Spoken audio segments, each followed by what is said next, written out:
Hey everybody, I love puzzles, but you know what? I have not done any in probably a couple of years now because I've been working so hard on my blogging. And you know what? That's got to change. Let me show you something about how many puzzles I've collected and not done anything with. Look at all these puzzles. I just found them in a cabinet and I thought I'd drug them out to see just how many I have. And here's 12 that I haven't even worked on at all. I mean, look at this. Isn't that pretty? Succulents. And obviously, if you look at these, I like Charles Wasaki a lot. But this is a pretty one. This is not Charles Wasaki. Isn't that pretty? Kind of Americana kind of puzzles, I guess. I love the best. Linda Nelson Stocks. Well, there's a map. I don't know about that one. But I am going to make some time to get back to putting together a puzzle. You need to take care of yourself. My mother loved to do puzzles just as much as I do. In fact, she loved to do them more. She always had a puzzle going. She and I did this one behind me, put it together, and my husband and I framed it. But when my mother died, we found lots of puzzles put together in the trunk of her car. And she had spread them all out on cardboard. Each one was on a sheet of cardboard.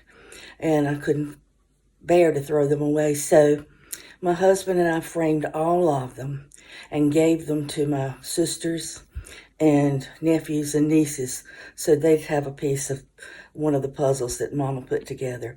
I'm in my office now, and I want to show you two puzzles that my mother and I did together. I love this butterfly one. The frame is made out of wood from one of the old barns where I was raised. My husband and I do all the framing. And here's the other one. Isn't that pretty? I love these two puzzles.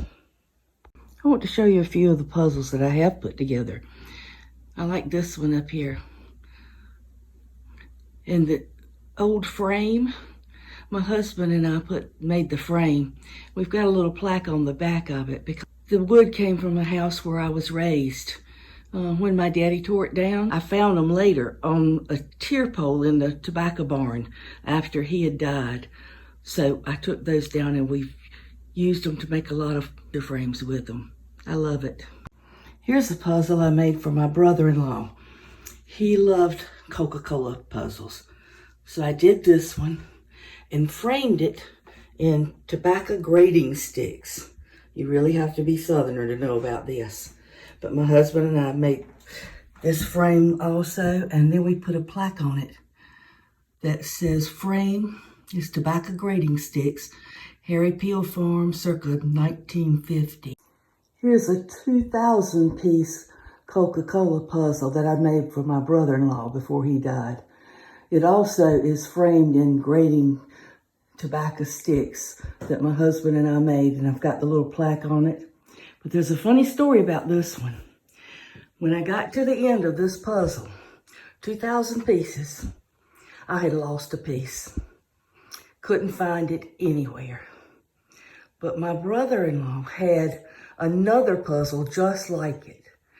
I went through 2,000 pieces 3 times to find that one piece that I had lost. And it fit right in place. But thank goodness for all the colors and everything, because when this one was printed, it was a little different from the other. So even though the puzzle piece itself fits, the colors don't match exactly. But I dare anybody to try to find it. I don't think you'll find it. Here's another puzzle that I put at the head of my stairs. I can see it every morning when I go down.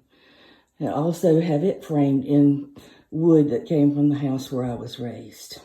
Here's a picture of the house where I was raised. It's been torn down now, but see the frame around it?